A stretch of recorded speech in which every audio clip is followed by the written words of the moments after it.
రగడే తలదించిన చూడటంలోనే తెలుస్తుందిరా.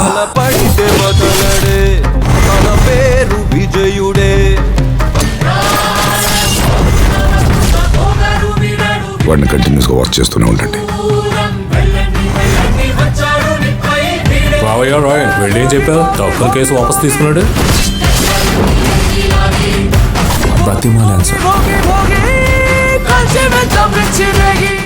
ఈయనకి పసరు పట్టించావమ్మా? పట్టించాను తాతయ్య. ఇంకో వారం రోజులు ఇదే వైద్యం కంటిన్యూ చేద్దాం. ఆ తర్వాత కట్లు తీసేసి నేచురోథెరపీ చెయ్యాలి.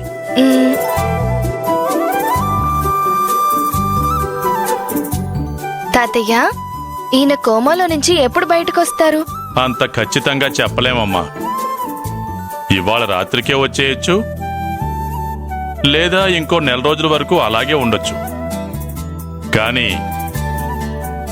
ఇతని ప్రాణాలకి ఏం ప్రమాదం లేదు.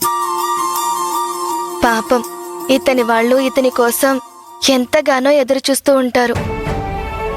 పేపర్లోనో టీవీలోనో ఇతని గురించి ఇన్ఫర్మేషన్ ఇచ్చి ఇతని వాళ్ళకి తెలిసేలా చేద్దామా తాతయ్య? నువ్వు చెప్పింది కరెక్టేనమ్మా, కానీ ఇతనికి తగిలిన గాయాలని బట్టి చూస్తే ఇతనికి జరిగింది యాక్సిడెంట్ కాదు, ఎవరో ఇతన్ని చంపేయాలని చూసినట్లు నాకు అనిపిస్తుంది.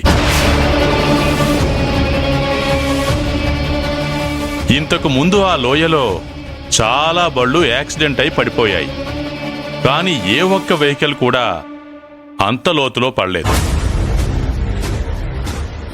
ఎవరో కావాలని ఇతన్ని చంపడానికి పక్కా ప్లానింగ్తో కార్ని లోయలోకి తోసేశారు.